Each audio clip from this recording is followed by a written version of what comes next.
क्या हाल चाल क्लास 11। एक गुड न्यूज़ है कि मेरे मेरा जो फिजिकल एजुकेशन का पेपर था ना वो 31 तक एक्सटेंड हो गया है। 31 तारीख को होगा। तो जो मेरे को टेंशन थी ना वो सारी उड़ गई। ठीक है। बट यार मैंने जो 3-4 घंटे वेस्ट करे थे पढ़ने में फिजिकल एजुकेशन वो तो टाइम वेस्ट हो गया ना फिर तो, क्योंकि 31 को पेपर है। पर छोड़ो भाई, मैं कहाँ पेपर की बात लेके आ गया भाई। तुम सबको धनतेरस की शुभकामनाएं। हैप्पी धनतेरस टू ऑल, क्योंकि आज धनतेरस ही है। तभी कैंसिल किया था। धनतेरस के दिन स्कूल बुलाते ना, मेरा प्लान था स्कूल में बाथरूम में बम फोड़ने का। सारा प्लान धरा का धरा रह गया। छोड़ो। सो धनतेरस होगा बाकी लोगों के लिए भाई, ये तो अपना असली टाइम है कम बैक करने का। क्योंकि देखो, मेरे बैच में जब रेगुलर क्लासेस होती है ना, मेरे पे टाइम नहीं हो पाता बैकलॉग खत्म करने का। अभी मैं सच बता रहा हूँ भाई, फिजिक्स में मेरे 13 लेक्चर के बैकलॉग हो गए। नए नए, पुराने तो छोड़ो वो तो, बट नए लेक्चर 13 लेक्चर के बैकलॉग हो गए हैं। और उनको करने में पता नहीं क्यों दिक्कत सी आ रही है भाई। मन नहीं कर रहा फिजिक्स का पेपर करने के बाद, बट करना तो पड़ेगा ना भाई फिजिक्स का बैकलॉग। तो हाँ, फिजिक्स का मेरे को ये बैकलॉग खत्म करना है। फिर केमिस्ट्री में भाई देखो, थर्मोडायनेमिक्स मैंने है ना बैच में हो गया, बट मैंने नहीं करा था। क्योंकि जब मैंने बैच ज्वाइन किया था ना तब 2 महीने तो हो गए थे बैच को आए हुए। तो बहुत सारे चैप्टर में छूट गए। बायो में जैसे कई चैप्टर थे, body fluid and circulation, human physiology के 2 चैप्टर्स को छोड़ के बाकी सारे बैच में हुए थे। बट हाँ, मैंने तुम्हें बताया भी था ये चैप्टर्स मैंने कहाँ करे हैं, यूट्यूब से करे थे, विपिन सर के लेक्चर से करे थे। तो मेरे हिसाब से वो इनफ है। और बायो में वैसे वन शॉट से भी काम चल जाता है। ठीक है। और मेरे को ये चीज़ समझ नहीं आती कि भाई भाई पीडब्ल्यू वालों ने हमें दी छुट्टियां है ना, उतने दिन की हैं, 1 हफ्ते के लगभग की। उसमें भी एक्स्ट्रा क्लासेस डाल रहे हैं। फिर ये बोल रहे हैं अपने बैकलॉग खत्म करो, फिर रिवीजन भी करना है, फिर क्वेश्चन प्रैक्टिस भी करनी है। भाई जब सब हम इन छुट्टियों में करेंगे तो बनाएंगे क्या। बट कोई नहीं, टाइम मैनेज हो जाएगा। वैसे भी दिवाली होती कितने घंटे की है, ज़्यादा से ज़्यादा 3-4 घंटे बनाने होते हैं, बाकी टाइम तो अपना ही है। बस लेक्चर वगैरह में ख़त्म करेंगे सारा टाइम। एंड हाँ, सबसे ज़रूरी बात कि Diwali is a festival which we want to celebrate, but हम अपने गोल से पीछे नहीं हट सकते। ठीक है। कई लोग होते हैं जो दिवाली में पूरे पूरे दिन पढ़ाई नहीं करते हैं, या फिर पढ़ाई करते भी हैं बट उतनी नहीं करते हैं, रील्स वगैरह देखते हैं, फिर दिवाली के बाद उनकी कंसिस्टेंसी टूट जाती है। तो इट इज़ इम्पॉर्टेंट कि डेली हम 1-2 घंटे तो पढ़ें भाई, कम से कम 1-2 घंटे। ये मिनिमम बोल रहा हूँ भाई, मैक्सिमम तो चाहो तो 8 घंटे पढ़ सकते हैं दिवाली वाले दिन भी। और मैं करूँगा भी इस बार। ठीक है।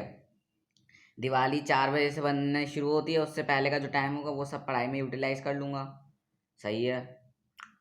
और फिर बायो के तो बैकलॉग वगैरह करने, बायो में हाँ कॉकरोच वाले चैप्टर का रह रहा है, वो चैप्टर वो मैं वन शॉट से कर लूँगा।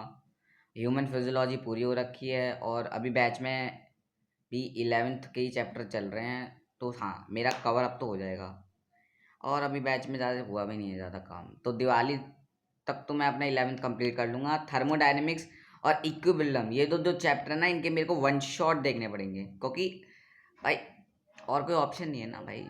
मेरे भाई एक एक लेक्चर 14-14, एक चैप्टर 14-14 लेक्चर्स का है। पॉसिबल नहीं है ना, फिर फिजिक्स भी तो करनी है। मैं चाहता हूँ दिवाली के बाद है ना मेरा कोई भी बैकलॉग ना रहे नए वाला। फिजिक्स में 13 लेक्चर के बैकलॉग हो गए, क्योंकि भाई टाइम मैनेज नहीं हो पा रहा था। पहले क्या था, स्कूल होता था ना, स्कूल से मैं आता था 3 बजे के लगभग, फिर खाना वगैरह खाता था, 4 बजे पढ़ने बैठता था। फिर फिजिक्स केमिस्ट्री बायो तीनों के लेक्चर्स होते थे, हर एक लेक्चर 2-2 घंटे का होता था, और सर तो 2.5 घंटे का लेते थे लेक्चर। तो नहीं हो पाता था मैनेज। बट अब मैनेज करना पड़ेगा, थोड़ा टाइम मैनेजमेंट देखूंगा। और सबसे इम्पोर्टेंट भाई, अभी मेरे पास नोट्स ही बन रहे हैं, शॉर्ट नोट्स नहीं बन पा रहे हैं, वो भी मेरे को बनाने हैं अभी। शॉर्ट नोट्स के लिए मैं क्या कर सकता हूँ ना, जो स्कूल वाला टाइम होता है ना प्रोडक्टिव टाइम, वो टाइम को मैं यूटिलाइज कर लूँगा शॉर्ट नोट्स के लिए। क्योंकि भाई पढ़ तो मैं बैच से रहा ही हूँ, जैसे कई बार होता है गेम्स पीरियड खाली हो जाता है या लंच पीरियड में, वो टाइम में मैं शॉर्ट नोट्स बनाया करूँगा। फिजिक्स केमिस्ट्री बायो के फॉर्मूला शीट हो गई, वो भी बहुत ज़रूरी है, ताकि ट्वेल्थ में जब मैं आऊँ मेरे को दिक्कत ना पड़े। क्योंकि फिर ट्वेल्थ में मेरा main focus test series, question practice, और लेवल मेरा हाई से लो रहेगा। मतलब भाई मैं वो नहीं हूँ कि नीट के PYQs कर लिए बस, मैं जेई एडवांस के PYQs भी करूँगा भाई। अगर ज़रूरत भी पड़ी है ना, गाँव का एग्ज़ाम तक के करूँगा क्वेश्चन, ताकि भाई पेपर में मेरे को दिक्कत ना हो। और माना नीट में ऐसे अच्छे वाले क्वेश्चन नहीं आते हैं, बट भाई बोर्ड्स में तो आते हैं। जो 12th का बोर्ड हुआ था इस साल भी तो आए थे फिजिक्स में जेई एडवांस के क्वेश्चन। भाई करना तो पड़ेगा ही ना, लेवल अपना बढ़ाना तो पड़ेगा ही, भले वो नीट हो या बोर्ड हो। और इस बार 12th के भैया को जैसा फील हुआ था वैसा मेरे को फील हुआ मिड टर्म में। बट सही है, पेपर सारे सही चलने गए। और फिजिकल एजुकेशन की बात रही तो वो तो यार तुम जानते ही हो यार, एक दो दिन में हो जाएगा, एक दो दिन पढ़ूंगा उससे हो जाएगा। तो ये मेरा असली कमबैक टाइम है। और भाई इससे भी खुशी वाली बात क्या है ना, मेरे को 2-4 दिन की छुट्टी और एक्स्ट्रा मिल गई। क्योंकि पहले क्या था, मेरे को 25 तारीख से स्कूल आना था, बट भाई 31 का पेपर हो गया तो भाई नवंबर से ही जाऊँगा सीधा स्कूल, तो सही है। So happy Diwali to all of you, bye bye.